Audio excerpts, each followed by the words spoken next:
అదిరన్ సంచ మహేశ్వరంకి అతి సమీపంలో HMDA approved villa ప్లాట్లు ఈఎంఐ మరియు బ్యాంక్ లోన్ సౌకర్యం అందుబాటులో. Welcome to Suman TV. మరికొద్ది గంటల్లో నూతన సంవత్సరంలోకి అడుగు పెట్టబోతుంది. ఉభయ తెలుగు రాష్ట్రాల ప్రజలు ఆ రాష్ట్రం బాగుండాలి, ఈ రాష్ట్రం బాగుండాలి, సస్యశ్యామలంగా ఉండాలని అందరూ కోరుకుంటున్న మాట. అదే సమయంలో ఆంధ్రప్రదేశ్లో ఈ కూటమి దాదాపుగా 2 సంవత్సరాలు పూర్తవుతా ఉంది. మరి ఇప్పుడు వరకు వాళ్ళు సాధించింది ఏంది? కూటమి లక్ష్యాల దిశగా ఆదర్శవంతమైన పాలన ఉందా లేదా అనేది ప్రజల్లో ఒక్కసారి వాళ్ళ మనసుల్లోకి వెళ్ళి కనుక చూస్తే కనుక మరి సంక్షేమ పథకాల్లో అభివృద్ధిలో ఆంధ్రప్రదేశ్లో ఎలా ఉంది, రేటింగ్ ప్రోగ్రెస్ రిపోర్ట్ ఎలా ఉందనేది ప్రజల నుంచి వచ్చే ఫీడ్బ్యాక్ను బట్టి వాళ్ళ ఆలోచనకు అనుగుణంగా ఒక్కసారి కనుక చూస్తే కనుక డెఫినెట్ గా తెలుసుకోవాల్సిన అవసరం ఉంది. ఎందుకంటే 151 సీట్లు కాదని ఈ రోజు 11 సీట్లకి వైసీపీని పరిమితం చేసి సూపర్ 6 అనే పథకాలు కావచ్చు, రైతు బంధు కావచ్చు, అనేక వాగ్దానాల మధ్య కూటమి అధికారంలో వచ్చి 164 ఎమ్మెల్యేలు వచ్చి మరి ఆ దిశగా పాలన ఉందా? ప్రధాన ప్రతిపక్ష హోదా కూడా కోల్పోయారు. ఎందుకు కోల్పోయారు? సంక్షేమ వాడిని అభివృద్ధి మర్చేతలకి వైసీపీ అధికారం కోల్పోయిందని అందరూ చెప్తున్నమాట. అదేవిధంగా పవన్ కళ్యాణ్ గారికి ఉన్న పోరాట పటిమ, 4.5 దశాబ్దాల సుదీర్ఘ రాజకీయ అనుకున్న చంద్రబాబు నాయుడు గారి యొక్క పాలన దక్షత, మోదీ గారి ఆశీస్సులతో ఎప్పుడు లేని విధంగా ఆంధ్రప్రదేశ్ అభివృద్ధిలో పరుగులెడుతుందనేదే మనకు అర్థమవుతుంది. ఇటీవల సెంట్రల్ గవర్నమెంట్ ఇచ్చిన అవార్డుల విషయంలో కూడా అటు గ్రామీణాభివృద్ధి, పంచాయతీరాజ్లో కూడా ఆ శాఖల్లో దేశంలో 24 స్థానంలో ఉంది గత 5 సంవత్సరాలు. ఇప్పుడు ఫస్ట్ ప్లేస్లో రావడం అంటే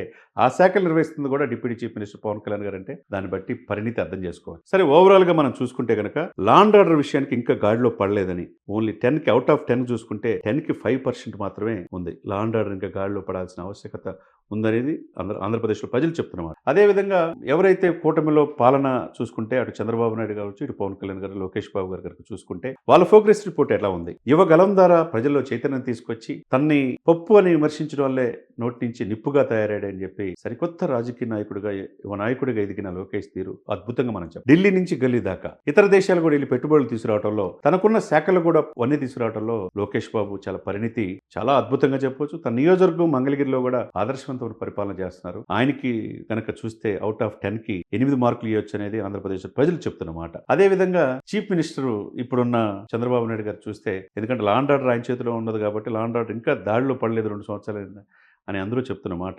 ఎందుకంటే ఈ రఫ్ అనే ప్యాచ్లు, తర్వాత పొటేలు కోయటం, కత్తులతో తీసుకెళ్తాం, ఎందుకు వీళ్ళని చూసి చూడనట్టుగా ఉంటున్నారు? ఇంతవరకు కొడాల నాన్ని ఎందుకు అరెస్ట్ చేయలేదు?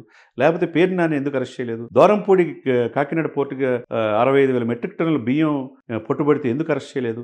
పెద్దిరెడ్డి అటవీ భూములు ఆక్రమించుకుంటే ఎందుకు అది అరెస్ట్ చేయలేదని చాలామంది చెప్తున్న మాట. మరి ఈ విషయంలో ఎంక్వైరీ జరుగుతుంది. దాని ప్రకారం ప్రభుత్వం వెళ్తున్నామని చెప్పి అంటున్నారు. అదే దిశగా ఎర్రచందనం స్మగ్లింగ్ కూడా అడ్డుకట్ట వేశారు. తర్వాత లిక్కర్ను కూడా సిండికేట్లు కూడా బయటికి మనం చూసాం, స్కాములు కూడా. ఇవన్నీ పక్కన పెడితే ఇవన్నీ కూడా ఓవరాల్ పాయింట్ ఆఫ్ 4 దశాబ్దాలు అనుకున్న చంద్రబాబు నాయుడు గారు కొద్దిగా సౌమ్యంగా, కొద్దిగా శుతిమెత్తంగానే ఉంటారు. పవన్ కళ్యాణ్ గారు అంత ఘాటుగా ఉండలేరు.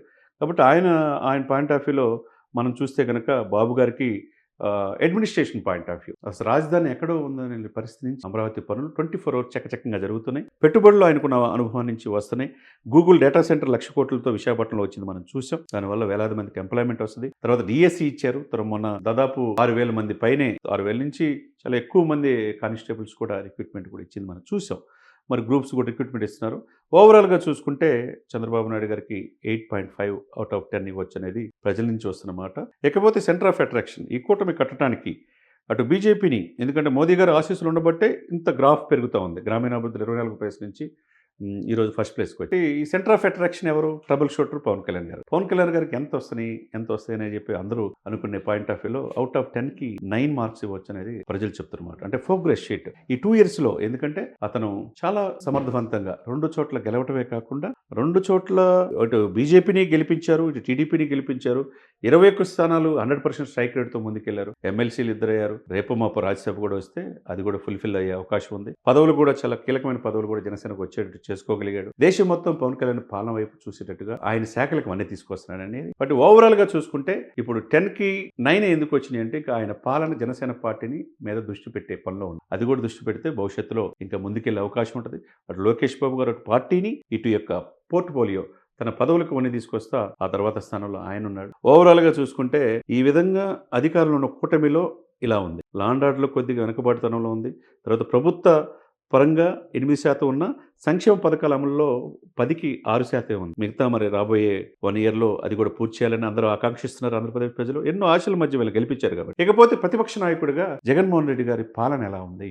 జగన్మోహన్ రెడ్డి గారు ఆయన ఆత్మపరిశీలన చేసుకున్నారా? 150 సీట్ల నుంచి 11 సీట్లుగా పరిమితమైన ప్రధాన ప్రతిపక్ష హోదా లేకపోయినా అసెంబ్లీకి కూడా వెళ్ళలేని పరిస్థితిలో వాళ్ళున్నారు. ఎక్కడ చూసిన అవినీతి కేసుల్లో ఇరుక్కుంటా ఉన్నారు. అదే సమయంలో ఆయనకి ఎన్నేయచ్చు 10కి అని అంటే ఆంధ్రప్రదేశ్లో ప్రజల నుంచి వచ్చింది చాలా ఆశ్చర్యకరమైన పరిణామం. 3 మాత్రమే ఆయనకి 3 మార్కులు మాత్రం ఇవ్వడం జరుగుతా ఉంది. కాబట్టి అవుట్ ఆఫ్ 10కి 3. ఎందుకంటే ఇప్పటికి కూడా ఎందుకు సంక్షేమాన్ని అభివృద్ధిని మర్చాం? ఎందుకు అని రివ్యూ మీటింగ్లు నెలకొక జిల్లా ఎల్లైనా చేసుకునే పరిస్థితులు లేరు. ఇంకా ఆత్మ పరిశీలన చేసుకునే ఇదిలో మాజీ ముఖ్యమంత్రి గారు లేరనేది అందరూ చెప్తున్న మాట. ఏదైనా కానీ ఆయనకి వయసు ఉంది, సమయం ఉంది. మరి రాబోయే రోజుల్లో ప్రభుత్వం గనక ఇచ్చిన వాగ్దానం నిర్వర్తించలేకపోతే ప్రజాక్షేత్రంలో ప్రతిపక్ష పాత్ర పోషించి ముందుకెళ్లే అవకాశం ఉంటుంది.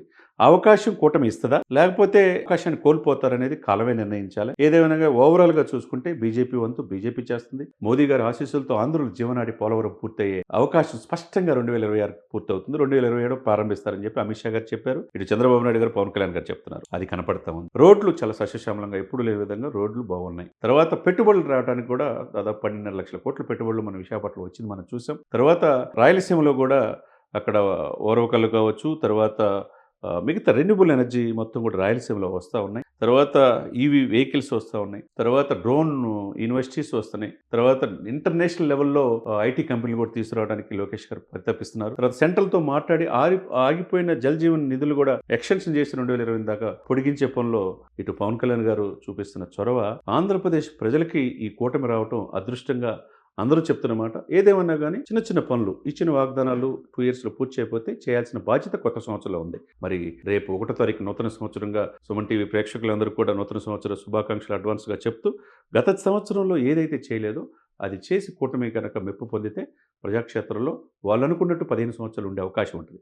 అది చేయలేని సమక్షంలో జగన్మోహన్ రెడ్డి గారికి అవకాశం ఇచ్చినట్టు. మరి అవకాశం జగన్మోహన్ రెడ్డి గారికి ఇస్తారా? వీళ్ళు ఇచ్చిన వాగ్దానాలు నిర్వర్తించుకుంటారా? కాలమే నిర్ణయించారు.